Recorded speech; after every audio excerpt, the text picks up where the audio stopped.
नमस्ते आप सभी को। स्वागत है मेरे YouTube चैनल पर। संपूर्ण रामचरितमानस चतुर्थ सोपान किष्किंधा कांड का आज 11 दोहे से प्रारंभ कर रही हूँ। पिछले दोहे और चौपाई में हमने सुना कि श्री राम जी ने बाली को परम धाम भेज दिया। नगर के सब लोग व्याकुल होकर दौड़े। बाली की स्त्री तारा अनेकों प्रकार से विलाप करने लगी। तारा को व्याकुल देखकर श्री रघुनाथ जी ने उसे ज्ञान दिया और उसकी माया अज्ञान हर ली। उन्होंने कहा, पृथ्वी, जल, अग्नि, आकाश और वायु, इन 5 तत्वों से यह अत्यंत अधम शरीर रचा गया है। वह शरीर तो प्रत्यक्ष तुम्हारे सामने सोया हुआ है और जीव नित्य है। फिर तुम किसके लिए रो रही हो? जब ज्ञान उत्पन्न हो गया तब वह भगवान के चरणों लगी और उसने परम भक्ति का वर मांग लिया। शिव जी कहते हैं, हे उमा, स्वामी श्री राम जी सबको कठपुतली की तरह नचाते हैं। तदनंतर श्री राम जी ने सुग्रीव को आज्ञा दी और सुग्रीव ने विधि पूर्वक बलि का सब मृतक कर्म किया। फिर श्री रामचंद्र जी ने लक्ष्मण जी से कहा कि तुम जाकर सुग्रीव को राज्य दे दो। सब श्री राम जी के चरणों में मस्तक नवाकर चले। आगे के दोहे में आइए सुनते हैं। श्री राम जय जय राम, श्री राम जय जय राम। लक्ष्मण तुरत बुलाए पुरजन विप्र समाज, राजु दीन सुग्रीव कहाँ, अंगद कहाँ जुबराज। श्री राम जय राम, श्री राम जय राम। लक्ष्मण जी ने तुरंत ही सब नगरवासियों को और ब्राह्मणों के समाज को बुला लिया और उनके सामने सुग्रीव को राज्य और अंगद को युवराज पद दिया। उमा राम समहित जग माही, गुरु पितु मात बंधु प्रभु नाही, सुर नर मुनि सब के यह रीति, स्वार्थ लागी करहि सब प्रीति। हे पार्वती, जगत में श्री राम जी के समान हित करने वाला गुरु, पिता, माता, बंधु और स्वामी कोई नहीं है। देवता, मनुष्य और मुनि सबकी यह रीति है कि स्वार्थ के लिए ही सब प्रीति करते हैं। बाली त्रास व्याकुल दिन राती, तन बहु ब्रन चिंता जर छाती, सोई सुग्रीव कीन्ह कपिराऊ, अति कृपाल रघुबीर सुभाऊ। जो सुग्रीव दिन रात बाली के भय से व्याकुल रहता था, जिसके शरीर में बहुत से घाव हो गए थे और जिसकी छाती चिंता के मारे जला करती थी, उसी सुग्रीव को उन्होंने वानरों का राजा बना दिया। श्री रामचंद्र जी का स्वभाव अत्यंत ही कृपालु है। जानत हूँ अस प्रभु परिहरहि, काहे न विपत्ति जाल नर परहि, पुनि सुग्रीवहि लीन्ह बोलाई, बहु प्रकार नृप नीति सिखाई। जो लोग जानते हुए भी ऐसे प्रभु को त्याग देते हैं, वे क्यों न विपत्ति के जाल में फंसे। फिर श्री राम जी ने सुग्रीव को बुला लिया और बहुत प्रकार से उन्हें राजनीति की शिक्षा दी। कह प्रभु सुनो सुग्रीव हरीसा, पुर न जाऊ 10 चारि बरिसा, गत ग्रीष्म बरसा ऋतु आई, हरिहु निकट शैल पर छाई। फिर प्रभु ने कहा, हे वानरपति सुग्रीव, सुनो, मैं 14 वर्ष तक गांव बस्ती में नहीं जाऊंगा। ग्रीष्म ऋतु बीतकर वर्षा ऋतु आ गई, अतः मैं यहाँ पास ही पर्वत पर टिक रहूंगा। अंगद सहित करहूँ तुम राजू, संतत हृदय धरे हूँ मम काजू। जब सुग्रीव भवन फिर आए, रामू प्रबरसन गिरि पर छाए। तुम अंगद सहित राज्य करो, मेरे काम का हृदय में सदा ध्यान रखना। तदनंतर जब सुग्रीव जी घर लौट आए, तब श्री राम जी प्रवर्षण पर्वत पर जा टिके। श्री राम जय राम जय जय राम, श्री राम जय राम जय जय राम। प्रथम ही देवन गिरी गुहा, राखे रुचिर बनाई। राम कृपा निधि कछु दिन, बास करहिंगे आई। श्री राम जय राम जय जय राम, श्री राम जय राम जय जय राम। देवताओं ने पहले से ही उस पर्वत की एक गुफा को सुंदर बना सजा रखा था। उन्होंने सोच रखा था कि कृपा की खान श्री राम जी कुछ दिन यहाँ आकर निवास करेंगे। सुंदर बन कुसुमित अति शोभा, गुंजत मधुप निकर मधुलोभा। कंद मूल फल पत्र सुहाए, भय बहुत जब ते प्रभु आए। सुंदर वन फुला हुआ अत्यंत सुशोभित है। मधु के लोभ से भंवरों के समूह गुंजार कर रहे हैं। जब से प्रभु आए तब से वन में सुंदर कंद मूल फल और पत्तों की बहुतायत हो गई। देखी मनोहर शैल अनुपा, रहतः अनुज सहित सुर भूपा। मधुकर खग मृग तनु धरि देवा, करहि सिद्ध मुनि प्रभु के सेवा। मनोहर और अनुपम पर्वतों को देखकर देवताओं के सम्राट श्री राम जी छोटे भाई सहित वहां रह गए। देवता सिद्ध और मुनि भंवरों पक्षियों और पशुओं के शरीर धारण करके प्रभु की सेवा करने लगे। मंगल रूप भयऊ बन तब ते, कीन्ह निवास रमापति जब ते। फटिक शिला अति शुभ्र सुहाई, सुख आसीन तहाँ दो भाई। जब से रमापति श्री राम जी ने वहां निवास किया, तब से वन मंगल स्वरूप हो गया। सुंदर स्फटिक मणि की एक अत्यंत उज्जवल शिला है, उस पर दोनों भाई सुखपूर्वक विराजमान हैं। कहत अनुज सन कथा अनेका, भगति बिरति नृपनीति विवेका। बरसा काल मेघ नभ छाए, गरजत लागत परम सुहाए। श्री राम जी छोटे भाई लक्ष्मण जी से भक्ति वैराग्य राजनीति और ज्ञान की अनेकों कथाएं कहते हैं। वर्षा काल में आकाश में छाए हुए बादल गरजते हुए बहुत ही सुहावने लगते हैं। श्री राम जय राम जय जय राम, श्री राम जय राम जय जय राम। लक्ष्मण देखु मोर गण, नाचत बारिद पेखी। गृह बीर तीरथ हरस जस, विष्णु भगत कहूँ देखी। श्री राम जय राम जय जय राम, श्री राम जय राम जय जय राम। श्री राम जी कहने लगे, हे लक्ष्मण देखो, मोरों के झुंड बादलों को देखकर नाच रहे हैं, जैसे वैराग्य में अनुरक्त गृहस्थ किसी विष्णु भक्त को देखकर हर्षित होते हैं। घन मंडल नभ गरजत घोरा, प्रियाहीन डर पत मन मोरा। दामिनी दम करहन घन माही, खल कै प्रीति जथा थिर नाही। आकाश में बादल घुमड़ घुमड़ कर घोर गर्जना कर रहे हैं।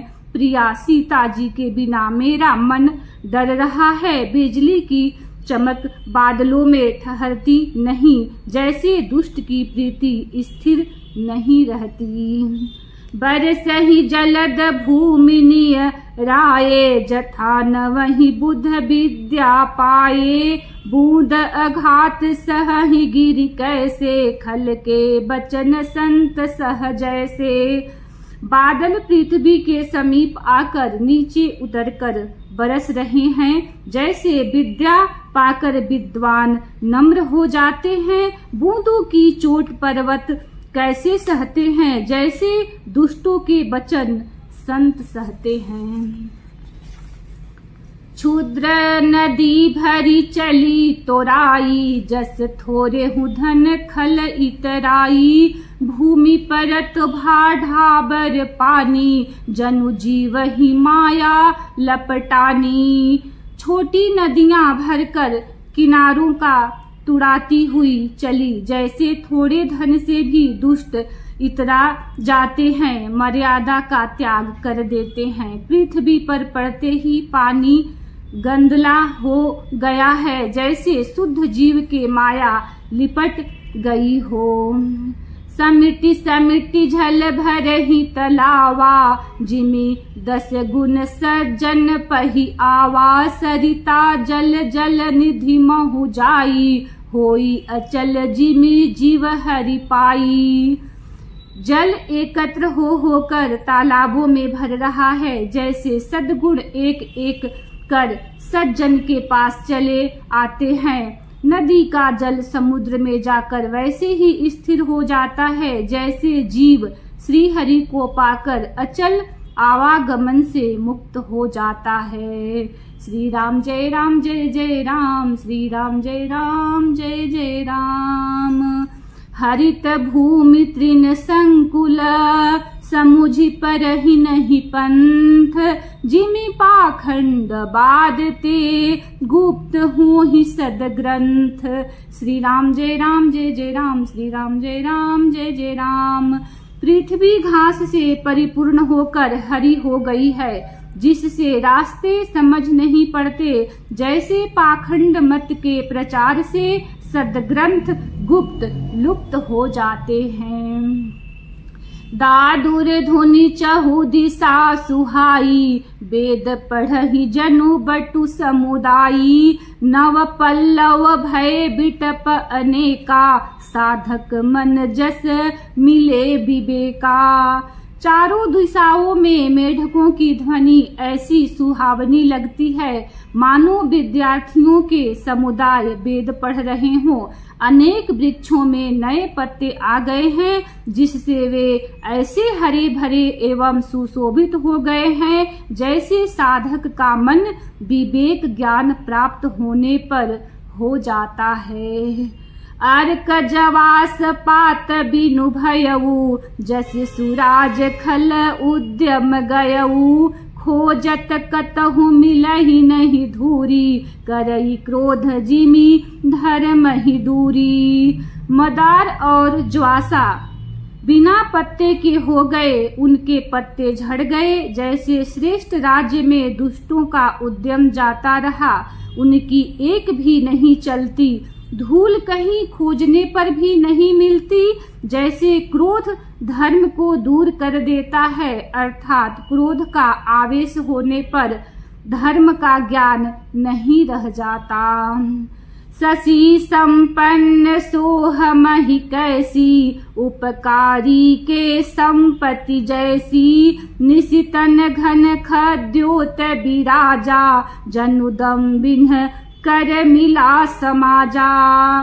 अन्न से युक्त लहलहाती हुई खेती से हरी भरी पृथ्वी कैसी शोभित हो रही है, जैसी उपकारी पुरुष की संपत्ति। रात के घने अंधकार में जुगनू शोभा पा रहे हैं, मानो दंभियों का समाज आ जुटा हो। महावृष्ट चली फूटी कियारी, जिमि सुतंत्र भये बिगरहि नारी। कृषि निरावहि चतुर किसाना, जिमि बुध तजहि मुँह मदमाना। भारी वर्षा से खेती को क्यारियां फूट चली हैं, जैसे स्वतंत्र होने से स्त्रियां बिगड़ जाती हैं। चतुर किसान खेतों को निरा रहे हैं, उसमें से घास आदि को निकालकर फेंक रहे हैं। जैसे विद्वान लोग मोह मद और मन का त्याग कर देते हैं।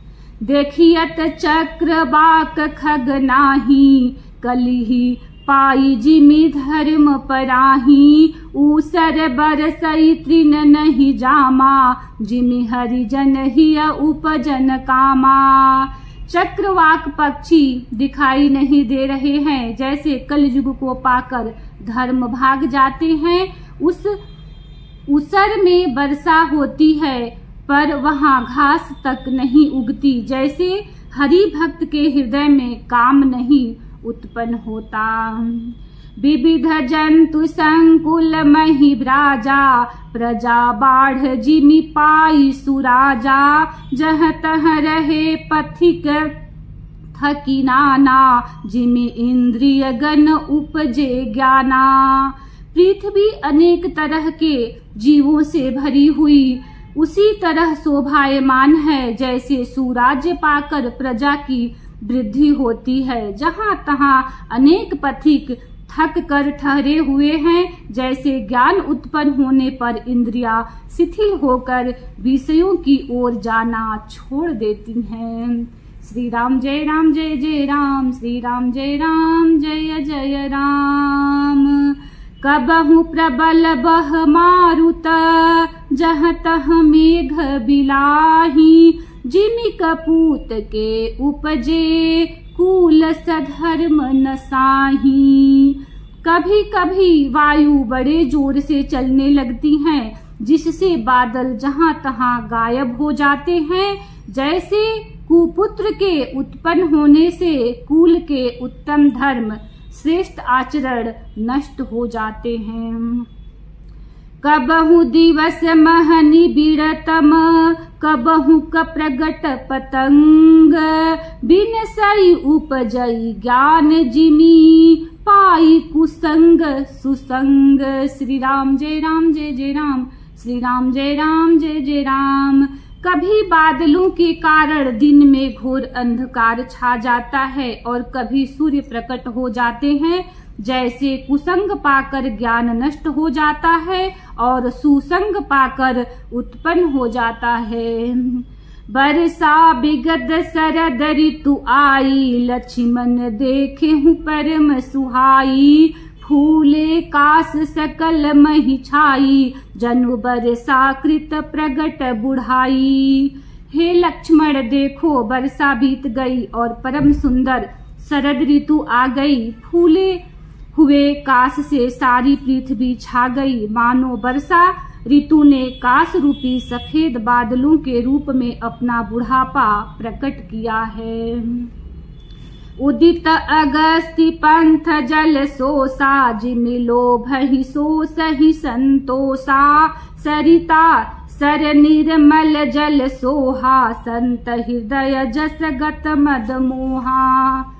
अगस्त के तारे ने उदय होकर मार्ग के जल को सोख लिया, जैसे संतोष लोभ को सोख लेता है। नदियों और तालाबों का निर्मल जल ऐसी शोभा पा रहा है, जैसे मद और मोह से रहित संतों का हृदय।